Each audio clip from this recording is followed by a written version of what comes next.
Ini adalah pertama kali kita melancarkan perwakilan KPJ Healthcare atau Rumah Sakit KPJ di Banda Aceh. Jadi kehadiran kami di sini untuk berkongsi informasi dan juga menyapa pasien-pasien dari Banda Aceh untuk mendapatkan informasi sebelum berubat ke Malaysia.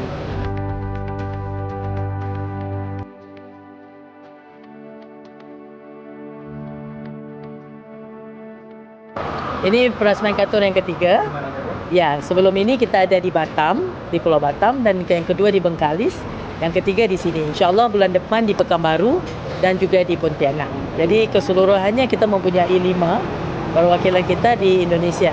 Tapi di kota-kota lain di Indonesia kita mempunyai ejen-ejen, bukan perwakilan tapi ejen-ejen yang membantu memberikan informasi kepada pasien yang dari negara-negeri lain. Jadi kita rasa Aceh kenapa kita adakan kantor perwakilan disebabkan ramai pasien kita datang dari Aceh ya doktor, dan banyak yang membutuhkan informasi sebelum keberangkatan. Jadi kita memilih Banda Aceh khususnya untuk meletakkan perwakilan kita di sini.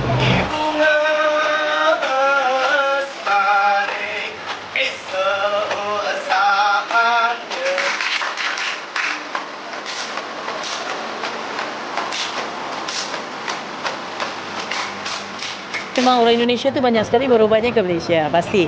Sebab mungkin Malaysia itu lebih dekat dengan Indonesia, bahasa kurang lebih sama dan kuliner pun bisa kan, makanan di Malaysia. Jadi salah satu destinasi pemilihan warga Indonesia adalah dari Malaysia.